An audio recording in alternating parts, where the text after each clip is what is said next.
Hi guys, and welcome back to my channel.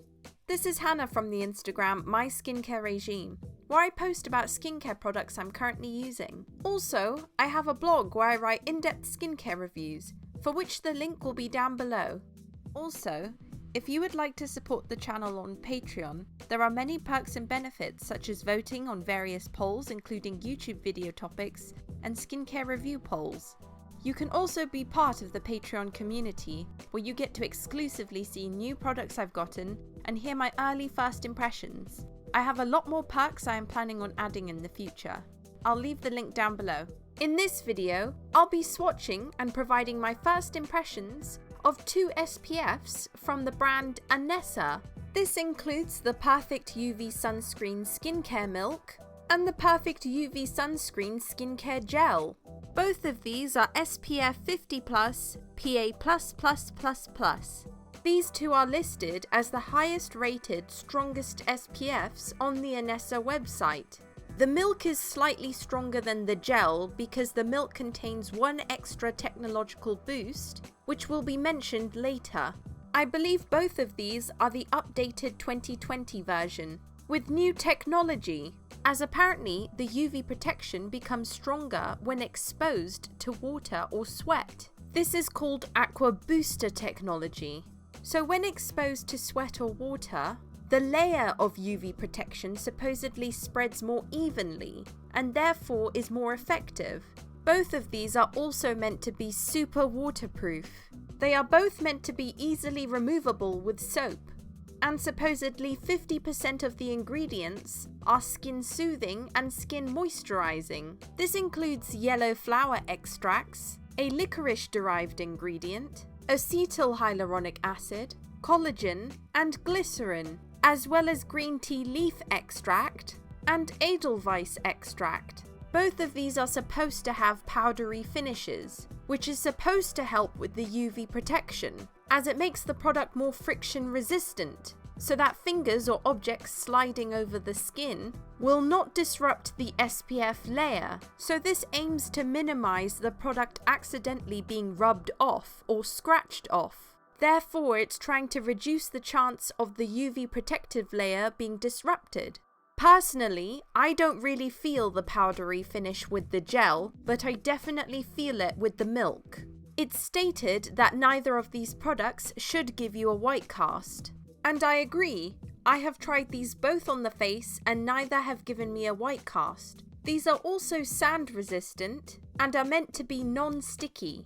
Also, these both contain a citrus type fragrance and it's very strong, particularly in the milk. First up is the Anessa Perfect UV Sunscreen Skincare Gel. This comes in a plastic tube with a screw top lid. As stated previously, this SPF contains double defense technologies. So it improves protection with sweat and water and is also super waterproof. This is both a physical and a chemical SPF, as it contains UV filters from both categories. For example, it contains titanium dioxide and oxybenzone. This is described as lightweight in texture. This does contain alcohol, and it's used to keep the formula lightweight, and does contain some skin hydrating and moisturizing ingredients, as mentioned in the beginning of the video. Whenever I think of a gel, I think of a transparent looking cream. But as you can see, this is milky and opaque. It's easily spreadable, and I'm not experiencing any stinging, itching, or burning. It takes about 5 to 10 minutes after applying to the face for the white to disappear. The product isn't sticky, as you can see. To me, this feels more like a cream or a milk compared to a gel. I am feeling a sort of oily texture when rubbing in the product, and this is definitely fragrant. I can smell that citrusy aroma, but it's definitely not as strong as the milk. And this grease you see does not disappear.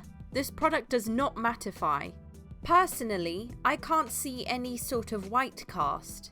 It's just the finish is slightly dewy or greasy. But the brand do state that this has a more dewy finish.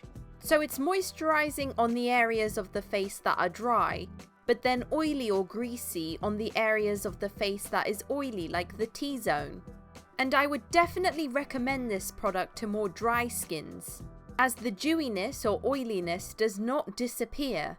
So that's why I don't think oily or oily combination skins would appreciate this. Next up is the Perfect UV Sunscreen Skincare Milk. As you can see, the packaging is slightly different. The plastic is a bit firmer, and the screw top lid clicks into place. The difference between the milk and the gel in terms of UV protection, and what makes the milk slightly stronger than the gel in terms of protection, is that the milk also contains thermo booster technology, as well as aqua booster technology and being waterproof. So heat acts on the UV defense ingredients to spread over the skin, forming a more uniform veil of protection, as apparently the UV protection becomes stronger with sweat, water or heat.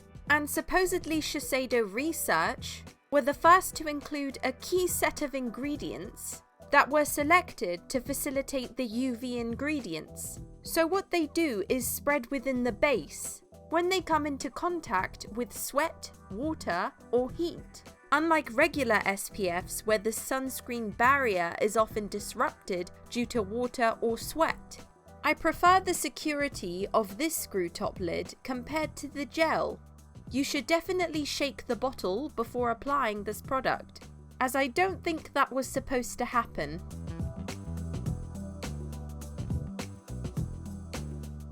Now that seems to be more like it. There's still some separation, so perhaps I should have shaked the bottle a bit more. As you can see, this is definitely a more lightweight milky texture compared to the gel. It's lightweight and easily spreadable. I should definitely say that this is very fragrant. It has a much stronger scent than the gel. It's that citrusy type scent. Just like with the gel, this requires a few minutes for the white to disappear. This isn't sticky or tacky. And as you can see, it definitely looks less creamy and also less greasy. This does contain alcohol, but it's further down the list compared to the gel. Also, this contains talc, which is higher up the list. The gel does contain talc, but it's much lower down the list, which is probably why compared to the gel, this has a way more powdery finish. I tried this at the gym to check for any emulsification while sweating, and I'm happy to report that there was no emulsification. This actually sat very comfortably on my skin. Once the initial oiliness or greasiness has disappeared and this becomes a more powdery finish, it's comfortable to wear on the skin. And don't forget the powdery finish reduces friction.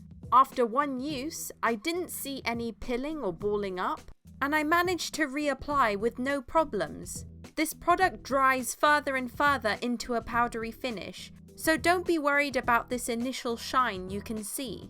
I would definitely recommend to oily skins. And due to this powdery finish, the company actually state that this product could be used as a makeup primer. So overall, I think these sunblocks are really interesting due to the technology, because who doesn't want improved UV protection with heat and sweat? The Sun Milk has more of a powdery finish for me, so I think oily to combination skins might prefer it. The gel is a bit more oily or greasy even after absorbing, so I would recommend that more towards dry or dry combination skins. Both of them didn't give me a white cast, and there was no milky emulsification when sweating. Personally, I prefer the milk due to its more matte finish, and also because it contains that one extra UV protection technology. Of course, my opinion may change after continuous use, so definitely stay tuned for the blog when I post my in-depth reviews of both of these products. There you'll get my full honest opinion after using these products for a while. But let me know down below in the comments, which one do you prefer? Have you tried both of these products? And that's it for this video. If you enjoyed it, then please give it a big old thumbs up and subscribe today for future content. I'll see you in the next one. Bye!